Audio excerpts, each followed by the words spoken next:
नई बहू का फायर वाला लहंगा। मोहित और कोमल एक दूसरे को बहुत प्यार करते थे। दोनों एक दूसरे को कॉलेज के समय से जानते थे, पर उनकी शादी में प्रॉब्लम आ रही थी। मोहित की माँ सुलेखा इस शादी के लिए तैयार नहीं थी। माँ जी, देवर जी सुबह से ही घर से गायब हैं। मुझे तो लगता है जरूर कोमल से मिलने गए होंगे। क्या करूं, ये लड़का सुनता नहीं है। कितनी बार मना किया है, उस लड़की से मैं शादी नहीं करूंगी। मैंने अपनी बचपन की सहेली मालती को 1 साल पहले वादा किया था कि मैं अपने मोहित की शादी उसी की बेटी रीमा से करूंगी। अच्छी खासी पैसे वाली है मालती, कोमल तो एक मामूली सी लड़की है। हाँ माँ जी, सुना है बहुत गरीब लोग हैं। कहाँ मालती आंटी की बेटी जो बहुत ही पैसे वाली है, उसे आप बहू बनाना चाहते हो, और कहाँ वो कोमल जिनके घर में 2 वक्त की रोटी भी बड़ी मुश्किल से बनती होगी। देवर जी उसे घर में लाना चाहते हैं। अब वैसे देखा जाए तो माँ जी, तो मैं भी तो अच्छे खासे पैसे वाले घर से आई हूँ। हमारा तो स्टेटस ही पैसे वाले लोगों का है। बीच में कोमल आ जाए तो हम सबका तो स्टेटस ही गिर जाएगा। कावेरी बहू, इस तरह से अपनी सास को भड़काना बंद कर दो। तुमने भी रोहित के साथ लव मैरिज की थी। ये अलग बात थी कि तुम्हारे पिता पैसे वाले थे, पर सब कुछ पैसे से तोलना अच्छी बात नहीं है। अपनी इस आदत को सुधारो। बड़ा हूँ इसीलिए समझा रहा हूँ। कावेरी बहू को क्यों सुना रहे हो? कोमल मुझे भी पसंद नहीं है। मैं रीमा को बहू बनाना चाहती हूँ। इधर सुलेखा रीमा को बहू बनाने के लिए अपनी बात पर डटी हुई थी। उधर मोहित और कोमल शादी के सपने बुन रहे थे। मैं चाहता हूँ बस जल्दी से हमारी शादी हो जाए और तुम दुल्हन बनकर मेरे घर आ जाओ। मैं तुम्हें बहुत मिस करता हूँ कोमल। मोहित, मेरा भी मन है कि जल्दी हमारी शादी हो, पर मुझे बहुत घबराहट भी होती है। मैं जानती हूँ आंटी जिस शादी के लिए कभी हाँ नहीं करेंगी। वो तो तुम्हारी शादी कहीं और करवाना चाहती हैं। तुम टेंशन मत लो, मैं आज घर जाकर मम्मी से इस बारे में बात करूंगा। मैं उनका बेटा हूँ, बड़े भैया ने भी तो अपनी पसंद से शादी की, तो फिर मैं क्यों नहीं। और फिर शाम को जब सब एक साथ बैठे, मोहित माँ से बात करता। इससे पहले ही सुलेखा कोई और बात करने लगी। मैंने तो सोच लिया है कि मोहित की शादी हम खूब धूमधाम से करेंगे। रोहित बैग, तेरी शादी में जो हलवाई बुक हुआ था उसे ही बोल देना। खाना बहुत ही बढ़िया बनाया था उसने। मैं मालती से बात कर लेती हूँ, पंडित जी से सगाई की तारीख निकलवा लेगी। 1 सेकंड मम्मी, मालती आंटी को फोन करने से पहले आप मेरी बात सुन लो।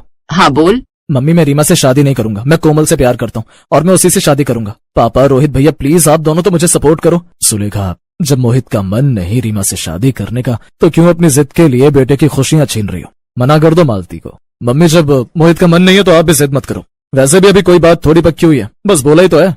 मैंने अपनी सहेली को जुबान दी थी। सुलेखा गुस्से में भरकर कमरे में चली गई। कावेरी भी उसके पीछे पीछे कमरे में आई। माँ जी, जहाँ तक मैं जानती हूँ देवर जी इस शादी के लिए कभी भी हाँ नहीं कहेंगे। आपको ऐसा कुछ करना होगा जिससे देवर जी को मजबूरी में आपकी बात माननी पड़े। मेरे पास एक आइडिया है जिससे हम रीमा को इस घर में बहू बनाकर ला सकते हैं। ऐसा क्या आइडिया है, बताओ। माँ जी, आप बता रही थी ना कि रीमा ने फैशन डिजाइनिंग का कोर्स किया हुआ है। आप रीमा और कोमल के बीच एक मुकाबला रखो। दोनों को अपने हाथों से खुद एक लहंगा तैयार करना होगा जो देखने में सबसे अलग हो। ऐसा लहंगा बनाने के लिए कहो जिसे देखकर लोग हैरान रह जाएं। आप एक प्रतियोगिता रखोगे जिसमें जान पहचान के बड़े बड़े लोग आएंगे। रीमा और कोमल अपना अपना लहंगा पहनकर दुल्हन की तरह तैयार होंगी। फिर जिसका लहंगा सबसे ज्यादा पसंद किया जाएगा वही होगी देवर जी की दुल्हन और इस घर की नई बहू। माँ जी, कोमल को लहंगा सिलना नहीं आता होगा, पक्का वो शर्त हार जाएगी। बहुत बढ़िया दिमाग लगाए बहू। कल ही रीमा और कोमल को आमने सामने करती हूँ। अगले दिन सुलेखा ने रीमा और कोमल को घर बुलाया और शर्त रखी। देखो, मैं तुम दोनों की ये प्रतियोगिता इसलिए रख रही हूँ ताकि मुझे ये पता लग सके कि मेरे बेटे मोहित को तुम दोनों में से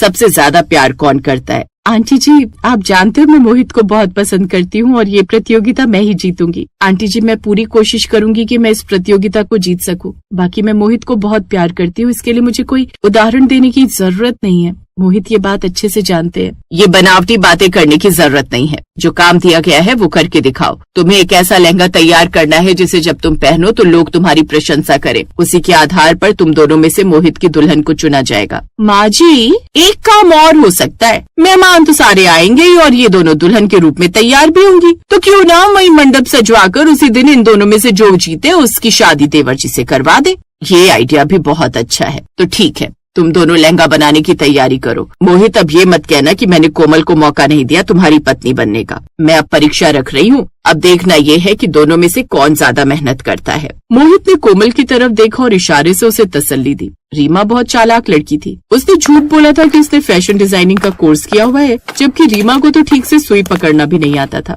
मम्मी, अब मैं क्या करूं? सुलेखा आंटी ने तो शर्त रख दी है, मैं लहंगा वहंगा नहीं बना पाऊंगी। अरे तो कौन कह रहा है तू लहंगा सिल? तू और मैं कल ही एक दुकान से लहंगा खरीद लाते हैं। थोड़ा महंगा वाला ले आएंगे ताकि तू दुल्हन के रूप में उसे पहनकर सुंदर भी लगे और लोगों को बहुत पसंद भी आए, किसी को पता नहीं चलेगा। हाँ मम्मी, आइडिया अच्छा है। और वैसे भी मैंने सुना है कोमल को सिलाई नहीं आती, वो लहंगा नहीं बना पाएगी और ये कंपटीशन भी मैं जीतूंगी और मोहित से शादी भी मेरी ही होगी। रीमा ने बाजार से लहंगा खरीद कर रख लिया और प्रतियोगिता के दिन का इंतजार करने लगी, पर कोमल बहुत दिमाग लगा रही थी कि वो कैसे लहंगा तैयार करे। कोमल ने लहंगा सिलने के बहुत सारे अलग अलग वीडियोस फोन में देखे। तभी कोमल के दिमाग में एक आइडिया आया कि वो भी अपने लिए कैसा ही लहंगा तैयार करेगी। कोमल बाजार से कुछ लाइट्स खरीद कर लाई और उसने अपनी मम्मी की मदद से लहंगे को सिलना शुरू किया। जब लहंगा तैयार हो गया तब कोमल ने उसके ऊपर लाइट सेट की। तभी मोहित आ जाता है। उसने जब लहंगा देखा तो वो बहुत खुश हुआ।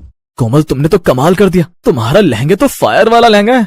थैंक यू मोहित, पर लहंगा सिलने में मम्मी ने मेरी बहुत मदद की। मैं तो बस यही चाहती हूँ कि तुम दोनों की जल्दी ही शादी हो जाए, बस सुलेखा जी को ये लहंगा पसंद आ जाए। आंटी जी, मम्मी को ये लहंगा जरूर पसंद आएगा, बस अब कल का इंतजार है जब फायर वाला लहंगा पहनकर मेरी कोमल स्टेज पर आएगी। मोहित और कोमल की आंखों में एक दूसरे के लिए बहुत प्यार था और कोमल ने भी लहंगा बनाने के लिए बहुत मेहनत की थी। अगले दिन कोमल फायर वाला लहंगा पहनकर बहुत सुंदर तैयार होती है। रीमा ने बाजार से खरीदा हुआ लहंगा पहना। दोनों तैयार होकर स्टेज पर आई। सबकी नजरें कोमल की तरफ ही थी। सुलेखा और कावेरी की आंखें फटी की फटी रह गईं जब उन्होंने कोमल को चमचमाते फायर वाले लहंगे में देखा। रीमा, तुमने फैशन कलेक्शन शोरूम से ये लहंगा खरीदा है ना? आपको कैसे पता मैम? नहीं, मेरा मतलब मैं अपने शोरूम के लहंगे अच्छे से जानती हूँ। वो शोरूम मेरे बेटे का है। इन सारे लहंगों के डिजाइन मैं ही बना कर देती हूँ। तुमने प्रतियोगिता में धोखेबाजी की है। बाजार का लहंगा पहनकर तुमने ये कहा कि तुमने खुद सिला है। माँ जी, लगता है हमसे भूल हो गई, हमने कोमल को नहीं समझा। सॉरी आंटी, वो मैं। सुलेखा, तुमने मुझसे वादा किया था, बस मैं ये वादा तोड़ रही हूँ। मेरी बहू कोमल बनेगी क्योंकि वही मेरे बेटे मोहित और हमारे परिवार के लिए अच्छी बहू साबित होगी। कोमल आज की प्रतियोगिता की विजेता है। मेरी नई बहू का फायर वाला लहंगा बहुत सुंदर है, बहुत अनोखा है। कोमल बहू, ये फायर वाला लहंगा तुम्हारी मेहनत और मोहित के लिए तुम्हारा प्यार दर्शा रहा है। कावेरी बहू, मोहित और कोमल की शादी की तैयारी करो। हम आज ही मोहित और कोमल की शादी करेंगे और अपनी नई बहू को घर लेकर आएंगे। कोमल की आंखों में खुशी के आंसू थे। उसका प्यार जीत गया और फिर मंडप सजा। खूब धूमधाम के साथ मोहित और कोमल की शादी हुई। कोमल का बनाया हुआ फायर वाला लहंगा बहुत से लोगों को पसंद।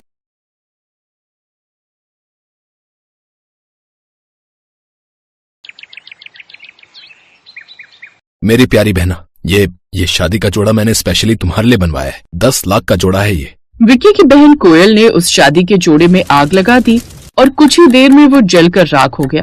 विक्की ये देखकर हैरान हो गया। कोयल, ये क्या पागलपन लगा रखा है तुमने? भैया, मेरा शादी का जोड़ा भाभी सिलेंगी और कोई नहीं। तुम तो जानती हो कि तुम्हारी भाभी घर छोड़कर चली गई है। वो कहाँ है हमें कुछ नहीं पता। वो नहीं होगी तो क्या तुम शादी नहीं करोगी? आपने बिल्कुल सही समझा। और भाभी इस घर से चली गई, इसमें मेरी गलती है क्या? इसमें भी तो आपकी और माँ की गलती है। मेरी शादी कैंसिल कर दीजिए। कोयल आखिर ऐसी जिद क्यों कर रही थी और उसकी भाभी आखिर कहाँ गायब हो गई, ये जानने के लिए कहानी में थोड़ा पीछे चलना पड़ेगा। विक्की का परिवार बहुत ही पुराने ख्यालात का था। विक्की एक लड़की सौम्या से प्यार करने लगा था। तुम मुझे फाइनली सच सच बता दो कि तुम मुझसे शादी करना भी चाहते हो या सिर्फ टाइम पास कर रहे हो? ये तुम कैसी बातें कर रही हो सौम्या? मैं उस तरह का लड़का नहीं हूँ। तुम तो अच्छी तरह जानती हो कि मेरा परिवार पुराने ख्यालातों का है। जब देखो तुम यही कहते रहते हो। आखिर कितने पुराने ख्यालातों का है तुम्हारा परिवार? अभी भी जंगलों में रहता है क्या पत्ते लपेटकर? या अभी भी पत्थर घिसकर आग पैदा करते हैं उसके बाद खाना बनाते हैं? अभी भी तुम लोग जंगलों में हुला लाला करते रहते हो क्या? अरे नहीं, इतना भी पुराना नहीं है मेरा परिवार। ठीक है, मैं अपने तरीके से अपने परिवार से बात कर लूंगा और जल्दी तुम्हारे घर में रिश्ता लेकर आऊंगा। अब विक्की ने किसी तरह अपने परिवार को समझाया बुझाया और उसकी शादी सौम्या के साथ हो गई। बहू, आज तुम्हारी इस घर में पहली रसोई है। तुम्हें खाना बनाना तो आता है ना?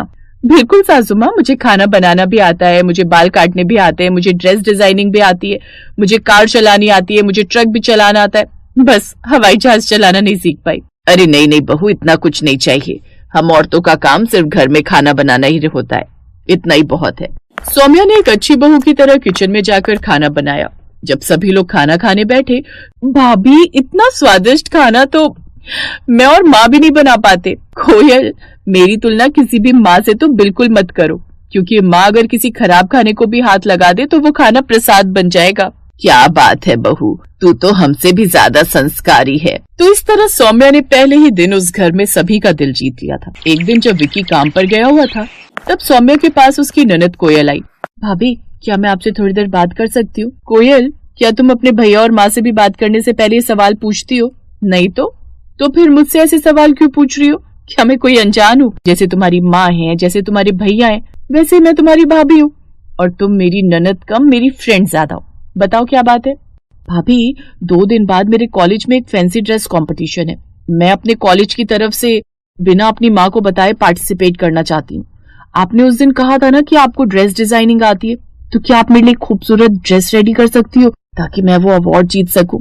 कोयल, मैं तुमसे प्रॉमिस करती हूँ कि उस फैंसी ड्रेस कंपटीशन में पूरा कॉलेज तुम्हारी तारीफ करेगा।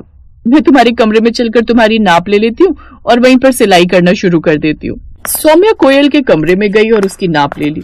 उसके बाद उसने अपने लैपटॉप पर एक बहुत ही सबसे अलग और खूबसूरत इंडियन ड्रेस डिजाइन की। 2 दिन में सौम्या ने एक बहुत ही खूबसूरत फैंसी ड्रेस कोयल के लिए तैयार कर दी, जिसे देखकर कोयल हैरान रह गई। क्या बात है भाभी, ऐसी ड्रेस तो मनीष मल्होत्रा भी डिजाइन नहीं कर सकता। ये इंडियन भी और वेस्टर्न भी। कमाल कर दिया भाभी आपने। थैंक यू सो मच भाभी। अभी थैंक यू बोलने की जरूरत नहीं है। कल तुम्हारे कॉलेज में कंपटीशन है, जब वो कंपटीशन तुम जीत जाना तब मुझे थैंक यू बोलना। भाभी, मुझे आपके डिजाइन पर पूरा भरोसा है कि मैं हारूंगी ही नहीं। अगले दिन कोयल के कॉलेज में फैंसी ड्रेस कंपटीशन शुरू हुआ। कोयल ने इस बारे में न ही अपनी माँ को बताया था और न ही अपने भैया को, क्योंकि वो लोग इन सब के खिलाफ थे। सभी स्टूडेंट ने अपनी अपनी ड्रेस पहनकर कैटवॉक शुरू की। लोगों ने खूब तालियां बजाई। कोयल ये सब देख रही थी। अभी तो सब लोग अपनी अपनी कुर्सी पर बैठकर लोगों के लिए तालियां बजा रहे हैं। जब मैं अपनी ड्रेस पहनकर कैटवॉक करूंगी ना, तब ये सब खड़े होकर मेरे लिए तालियां बजाएंगे। थोड़ी देर बाद एंकर ने कोयल का नाम अनाउंस किया। कोयल ने जैसे ही सौम्या द्वारा बनाई गई वो ड्रेस पहनकर कैटवॉक शुरू की, वहाँ पर मौजूद सभी टीचर्स, सभी बड़ी बड़ी कंपनी के मालिक, सभी मीडिया वाले और सभी कॉलेज के स्टूडेंट खड़े होकर तालियां बजाने लगे। कैटवॉक खत्म होने के बाद बैठ जाइए आप लोग, प्लीज तालियां बजाना बंद कीजिए और मुझे बोलने दीजिए। उसके बाद आप तालियां बजा लेना। आप सभी लोगों के रिस्पॉन्स को और कोयल की ड्रेस को देखते हुए इन सभी कंपनीज के ओनर ने ये डिसाइड किया है कि आज का फैंसी ड्रेस कंपटीशन कोयल जीतती है। मिस्टर ओबरॉय, आप कुछ कहना चाहेंगे कोयल की ड्रेस के बारे में? मिस कोयल, ऐसी ड्रेस की तो हम लोग कल्पना भी नहीं कर सकते। तुमने आज हमें और हमारी इंडस्ट्री को सबसे अलग डिजाइन दिया है। कॉलेज में कोयल को बहुत सारे गिफ्ट मिले। मीडिया ने बहुत सारे फोटोग्राफ खींचे और उसका इंटरव्यू तक लिया गया। कंपनी की तरफ से उसे 2 लाख का चेक भी मिला। कोयल खुशी खुशी घर आई। भाभी, thank you thank you thank you thank you thank you so much. आज जो मुझे मिला है वो मैंने कभी इमेजिन ही नहीं किया था। सारे टीचर, सारे स्टूडेंट्स, यहाँ तक कि जो लोग मुझसे चिढ़ते थे वो लोग भी खड़े होकर मेरे लिए तालियां बजा रहे थे। क्या बात है कोयल, कॉन्ग्रेचुलेशंस। भाभी, अगर आप ना होती तो ये सब बिल्कुल मुमकिन नहीं था। मैंने इंटरव्यू में साफ तौर पर सबको बता दिया है कि ये ड्रेस मेरी भाभी यानी आपने डिजाइन किया है। सब लोग आपकी डिजाइनिंग की बहुत तारीफ कर रहे थे। इतने में वहाँ पर सौम्या की सास और उसका पति भी आ गया। दोनों बहुत गुस्से में थे। कोयल, ये सब टीवी में क्या दिखा रहे हैं? तुमने बिना हमसे पूछे कॉलेज में फैंसी ड्रेस कंपटीशन में पार्टिसिपेट किया। तुमने हमारे खानदान की नाक कटा दी और बहू, तुमने बिना हमसे पूछे इसके लिए ड्रेस डिजाइन कर दी। सासू माँ, कोयल ने इसमें क्या गलत कर दिया? मुझे बताया गया था कि आप लोग पुराने ख्यालात के हैं, इसलिए मैंने अपने फैशन डिजाइनिंग के सपने को मारकर विक्की से शादी की, क्योंकि मैं उससे प्यार करती थी। पर कोयल को तो ये सब करने दीजिए, वो कौन सा गलत काम कर रही है? कोयल की जल्द से जल्द शादी करनी पड़ेगी, वरना ये हमारे खानदान की नाक कटा देगी। सौम्या, ये सब कुछ तुम्हारी वजह से हुआ है। हमारे परिवार की नाक आज तुम्हारी वजह से कटी है। उस वक्त सौम्या तो कुछ नहीं बोली, लेकिन उसे बहुत बुरा लगा। रात में उसने अपना बैग पैक किया और घर छोड़कर चली गई। अगले दिन विक्की ने उसे खूब ढूंढने की कोशिश की, पर ना ही उसका नंबर मिला और ना ही वो कहीं मिली। कुछ दिन बाद सब उसे भूल गए और कोयल की शादी तय कर दी गई। अब कहानी एक बार फिर से वर्तमान में आ गई। माँ, कोयल को समझाना तो मुश्किल हो गया है। इसकी जिद की वजह से तो शादी ही नहीं हो पाएगी। 2 दिन बाद इसकी शादी है और ये जिद करके बैठी है कि भाभी ही इसका शादी का जोड़ा सिलेंगी। बेटा, कभी कभी जो पुरानी परंपराएं होती हैं वो समय के हिसाब से बनाई जाती हैं, लेकिन अब समय बदल गया है। कोयल ने छोटे छोटे कपड़े पहनकर तो रैंप वॉक किया नहीं था और उसका पूरे शहर में नाम भी हो गया था, वो भी सिर्फ सौम्या की वजह से। हमने उसे बहुत बुरा भला कहा, इसलिए वो घर छोड़कर चली गई। सही कह रही हो माँ, सौम्या को भी ये सब करने का बहुत शौक था, लेकिन मेरे प्यार की वजह से उसने अपने सारे सपने मार दिए। अब हम नहीं चाहते कि हमारी बहन के भी सपने अधूरे रह जाए। मैं किसी भी कीमत पर सौम्या को ढूंढ कर ही रहूंगा। मैं एक वीडियो बनाकर अपलोड कर देता हूँ और न्यूज़पेपर में भी आर्टिकल दे देता हूँ। मुझे पूरा भरोसा है कि वो जरूर कोयल की बात मानकर आ जाएगी। विकी ने अपने मोबाइल से एक वीडियो रिकॉर्ड किया जिसमें उसने सबसे पहले तो कोयल से माफी मांगी। उसके बाद, देखो सौम्या, तुम्हारी नंद कोयल शादी तभी करेगी जब उसकी शादी का जोड़ा तुम डिजाइन करोगी। क्या तुम अपने परिवार को इस मुसीबत में छोड़कर जा सकती हो? प्लीज जहाँ भी हो घर आ जाओ। ये वीडियो विकी ने सोशल मीडिया पर अपलोड कर दिया। थोड़ी देर में सौम्या ने वो वीडियो देख लिया। सौम्या इतनी पत्थर दिल तो थी नहीं, इसलिए वो उसी दिन अपने ससुराल वापस आ गई। एक बार फिर से सभी लोग उससे माफी मांगने लगे। बहू, तूने ऐसा कोई काम नहीं किया जिससे हमारे परिवार की नाक कटे। हमें माफ कर दे और जल्दी से हम सबके लिए ड्रेस डिजाइन कर। और हाँ, तेरे जो भी सपने थे ना, तू वो पूरे कर ले। सौम्या ने कोयल की शादी का जोड़ा सिला, तब कोयल की शादी हो पाई। सौम्या ने उसके बाद एक बहुत बड़ा बुटीक खोल लिया और एक फैशन डिजाइनर बन गई।